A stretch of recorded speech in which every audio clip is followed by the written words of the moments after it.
سنة 2009 حصل انفجارات قوية بشكل غير عادي في الغلاف الجوي للشمس، فالدكتور ادريان لاحظ الموضوع ده فسافر بسرعة للهند علشان يتناقش مع عالم الفيزياء ساتنام، وراحوا المنجم النحاس فبيركبوا المصعد ونزلوا العمق 11000 قدم تحت الارض، وكان في مختبر خاص بالمنجم. ساتنام شرح لادريان ان الانفجارات الشمسية اللي بتحصل دي هي الاكبر في التاريخ وكانت السبب في تسخين قلب الارض، وعلشان يثبت له الكلام ده فتح له خزان مياه جوفية كان بيغلي، وعلشان كان خايف انه يحصل كارثة في العالم ادريان رجع بسرعة لامريكا وقطع حفلة مهمة علشان يبلغ عن مشكلة هتحصل في العالم بعد 6 شهور، تحديدا سنة 2010. الرئيس الامريكي بلغ مجموعة الدول ال8 عن نهاية العالم. شعوب العالم ما كانتش تعرف حاجة عن الموضوع ده، لكن الناس المهمة بس هي اللي كانت تعرف، وبدأ يخططوا ازاي ينقذوا ارواحهم. وفعلا بدأت الدول في بناء سفن ضخمة، وقالوا لسكان منطقة بناء السفن انهم بيبنوا سد، وبدأ ينقلوا اي شخص يقدر يشتغل، وكانوا بيختاروهم كويس. وفي سنة 2011 بدأوا انهم يبيعوا التذاكر للاغنياء علشان يركبوا السفن، كانت التذكرة بمليار دولار لكل شخص. وفي متحف اللوفر لورا بنت الرئيس ويلسون كانت مع مدير المتحف علشان تستبدل صورة الموناليزا بواحدة تانية مزيفة علشان تحميها. وفي سنة 2012 قبل الكارثة كان معظم الناس ما يعرفوش اي حاجة عن الموضوع وان في كارثة هتحصل. الاخبار كانت بتتكلم عن المايه،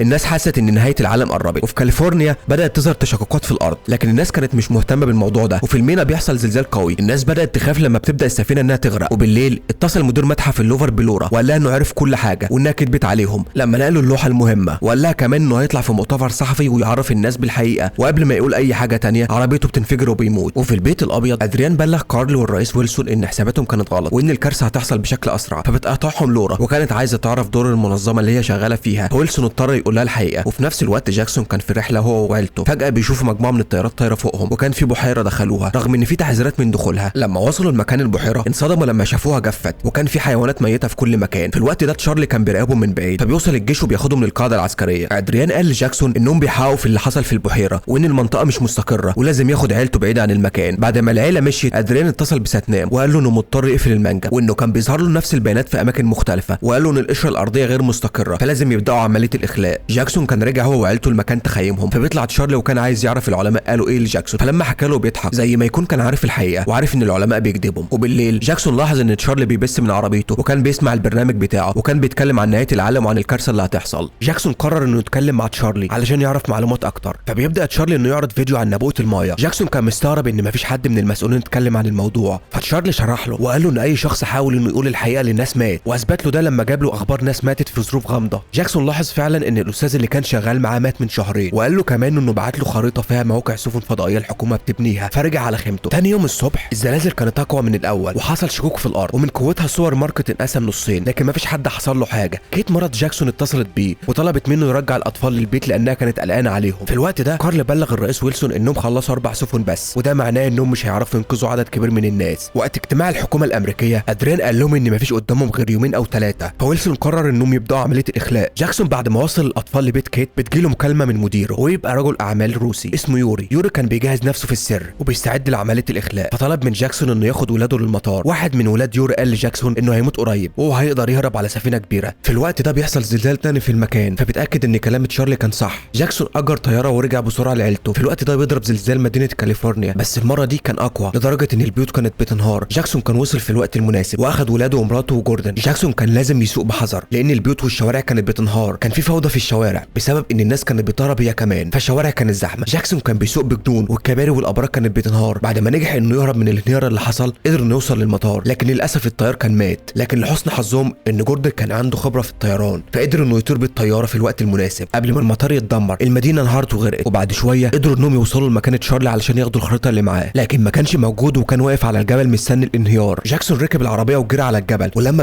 بيحصل حاجة غريبة وهي ان الطيور كانت بتطير حواليهم وفجأة بيحصل انهيار بالمكان. جاكسون هرب بالعربية وكانت تشارلي زي ما هو على الجبل بيكمل البث. فجأة بينفجر البركان وبيفجر المنطقة كلها، الصخور بدأت انها تطير في كل مكان، فبتنزل واحدة على تشارلي وبيموت. جاكسون هرب بأعجوبة من الانفجار وقدر انه يوصل للمطار في الوقت المناسب. بعد ما الارض انشقت جاكسون كان لازم يلاقي الخريطة، فرجع على عربية تشارلي واخد وقت كبير لدرجة ان العربية وقعت لما حصل تشقق تحتها. جوردن فكر ان جاكسون مات فجهز الطيارة علشان يطير بيها. فجأة بيخرج جاكسون من العربية في اخر لحظة وجري بسرعة علشان يلحق الطيارة، وقدر انه يمسك اتكيت فبتطير الطيارة في الوقت المناسب قبل ما يوصل لها انفجار البركان. جاكسون بدأ يبص على الخريطة وفهم انهم لازم يروحوا الصين، لكن كان لازم يشوفوا طيارة كبيرة. وبالليل ادريان وكارل كانوا بيشوفوا تقارير عن الكوارث اللي بتحصل في كل العالم، وكان بيتم تدمير كل المعالم وبيموت ملايين من الناس. ادريان كان شايف ان ده الوقت المناسب علشان يعرفوا الناس بالحقيقة، لكن كارل كان رافض ده وقال له انه يستنى لحد ما الناس المهمة تركب السفينة، وبيبلغوا ويلسون ان ده الوقت المناسب علشان يسيب المكان. لكن لكن ويلسون رفض وقرر انه يفضل في المكان مع شعبه. كارل بيمسك الحكم مكانه وبتجاهل ادريان. الطياره بتطلع ولورا كانت معاهم، فابوها اتصل بيها علشان يودعها، وبعد ما قفل معاها طلع كلم العالم وقال لهم الحقيقه. في نفس الوقت جاكسون وعيلته بيكونوا وصلوا المطار، وكان يوري مستني هو كمان لان كل الرحلات الجويه كانت اتلغت. يوري كان معاه اولاده وصديقته. جاكسون كان بيطلب منه انه ياخد عيلته معاه، لكن يوري كان بيتجاهله. لكن لما ساشا الطيار بتاعه لقى طياره يقدروا يستخدموها قال له انه محتاج مساعد طيار. فلحسن حظهم ان جوردن كان موجود مع عائله جاكسون، فبيوافق يوري انه ياخدهم معاه. فبيجروا بسرعه على طياره ضخمه كان جواها عربيات. برج المراقبه رفض انه يسمح لهم بالطيران، لكن ساشا وجوردن قرروا انهم يطيروا، وفعلا بيقدروا انهم يطلعوا بالطياره، وحاولوا انهم يتجنبوا المباني. لما وصلوا فوق هاواي كانت الحمم البركانيه مغطيه المكان بالكامل، والمباني كلها كانت بتقع. نيما جات له رساله من اخوه اللي كان شغال في السفن وقال له الحقيقه، فبيقرر انه ياخد عيلته ويروح على مكان السفينه. وفي واشنطن الرماد البركاني كان مغطي كل مكان، فبيقرر ويلسون انه يفتح البيت الابيض للناس. في الوقت ده كان في بنت صغيره بتدور على ابوها، فبيساعدها ويلسون. فجاه بيحصل زلزال في المكان. وفي الفاتيكان الناس كانت متجمعه وبتصلي، فجاه بيحصل زلزال في المكان وبينهار المبنى وبيموت ملايين من الناس. في اللحظه دي بيتعرض تقرير وبيقول ان في موجات تسونامي في العالم كله، وفي وسط البحر كان في سفينه سياحيه بتقاوم التسونامي، لكن العمال ما عرفوش يعملوا اي حاجه واستسلموا للموت. ولما بنرجع لواشنطن ويلسون كان متغطي بالرماد بين مئات من الجثث، واخر حاجه شافها التسونامي اللي غطى المنطقه كلها وقتل اي حد ناجي من الزلزال وانهت حياه ويلسون. في نفس الوقت ادريان اكتشف ان القاعده اللي فيها السفن هتتاثر بالتسونامي خلال 6 ساعات، وان القشره الارضيه اتحركت، وبسبب الكوارث اللي بتحصل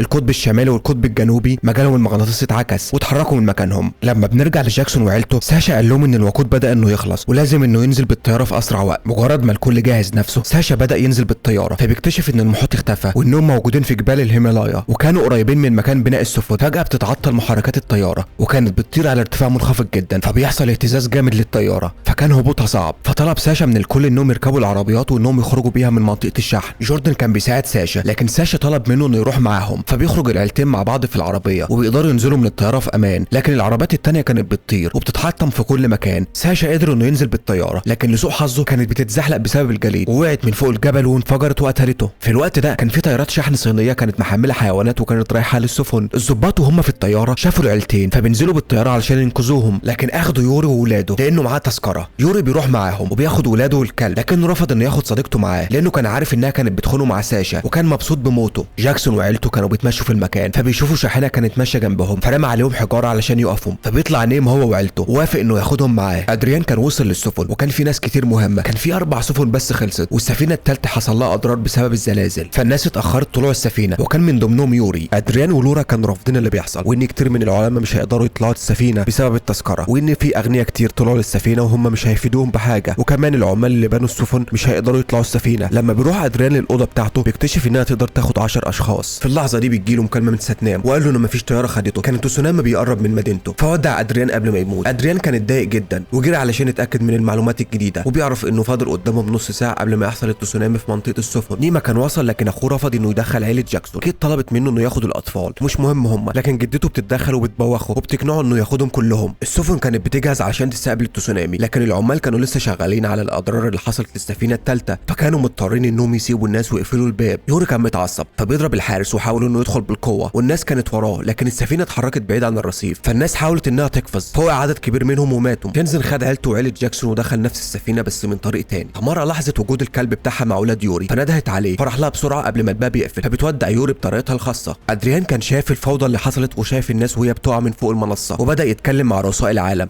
وطلب منهم يفتحوا البوابه علشان الناس تدخل، لكن كارل قطعه وقال له ان مفيش قدامهم غير 15 دقيقه بس قبل ما التسونامي يحصل. ادريان ما استسلمش واتكلم معاهم عن انسانيتهم، فكرهم باللي حصل لساتنام. فلورا اتكلمت هي كمان وقالت ان ابوها لو موجود كان فتح البوابات للناس، وفعلا رؤساء العالم استسلموا وفتحوا الابواب. وجوه السفينه جاكسون وعيلته كانوا في خطر لانهم كانوا في منطقه اجهزه رفع البوابات اللي بدات انها تتحرك لما فتحوا البوابات. جوردن وتنزن كانوا في خطر، والتروس بدات انها تسحب تنزن من رجله، فجاكسون جري علشان يساعده وقدر انه يبعد تنزن عن الترس، بس للاسف جوردن الترس سحبه ومات فورا. جاكسون كان هيموت هو كمان، لكن لحسن حظه الكابل اللي كانوا ماسكين فيه بيعطل الاله، فالباب مش بيفتح بالكامل. لكن الناس بدات انها تدخل السفينه، كان فاضل 4 دقايق بس قبل الاصطدام. الموجه كانت قربت بالفعل وغطت الجبل. نيما بدا يضرب جرس المعبد قبل ما يموت. البوابات بدات انها تقفل، لكن يوري كان لسه بره وما دخلش، وعلى اخر لحظه قدر انه ينقذ ولاده وبيقع بيموت. البوابات كانت عطلانه وما قفلتش كويس بسبب الكابل، فكان صعب ان السفينه تتحرك. الفنيين بداوا انهم يشوفوا كاميرات المراقبه، فبيشوفوا جاكسون وعيلته، فبيجري ادريان علشان يحل المشكله. في اللحظه دي التسونامي بيضرب السفينه، فبيموت كل العمال اللي ما ركبوش السفينه، وبتدخل المايه للسفينه من جوه بسبب الباب المفتوح. لكن نظام الامان بدا انه يقفل الابواب واحد ورا تاني وقفل الباب اللي فيه جاكسون وعيلته، فانفصلوا عن بعض. الموجه كانت قويه لدرجه انها كانت بتحرك اي حاجه في طريقها، وكان في طياره غرقانه اتصدمت بالسفينه، فبدات السفينه تفقد السيطره وتدخل في سفينه تانيه. كان لازم يشغلوا المحركات علشان يقدروا يسيطروا عليها، لكن كان في مشكله وهي الباب، وكان لازم يتقفل. السفينه كانت بتتهز بطريقه صعبه، فبدات الموجه انها تسحب السفينه ناحيه الجبل، وده معناه انها تتحطم. ادريان كان وصل للمكان اللي محجوز فيه عيله جاكسون، وقدر انه يتواصل مع جاكسون من خلال جهاز الاتصالات الموجود على الحيطه. ادريان كان بيشرح لجاكسون ازاي يشغل آلة الرفع، وقال له كمان ان الموضوع خطر عليه فلازم ياخد باله. وفعلا جاكسون بيغوص في الميه، كيت وهي بتساعد تنزل ومشغوله بيروح ابنها علشان يساعد جاكسون، وفعلا بياخد منه الكشاف علشان جاكسون يقدر يستخدم ايده الاثنين. وبعد محاولات كتير قدر فعلا انه يسحب الكابل، وفعلا البوابات بدات تتقفل، فبيشغلوا المحركات. السفينه كانت بتتحرك بسرعه كبيره، فكان صعب يتحكموا فيها لدرجه انها خبطت في الجبل، وبدات الصخور تقع على السفينه من فوق، فعملت كسر في الازاز. المحركات كانت اشتغلت، وفعلا بدات الحركه العكسيه للسفينه قبل ما يحصل ضرر اكبر، واتحركت السفينه بعيد عن الجبل. فاحتفل الطاقم بنجاحهم، وتجمع جاكسون مع عيلته تاني. بعد 27 يوم من الكارثه القبطان اعلن ان السماء صافيه، فبدات الناس انها تخرج تشوف الشمس من تاني. ادريان كان بيتابع تقارير من القمر الصناعي، وبيتفاجئ ان الميه بدات انها ترجع تاني، وان افريقيا بدات انها تظهر. فحركت السفينه اللي هناك علشان يبداوا حياه جديده. وهنا بينتهي فيلمنا. لو عجبك الملخص ما تنساش تعمل لايك وتشترك في القناه وتفعل زر الجرس علشان يوصلك كل جديد. سلام.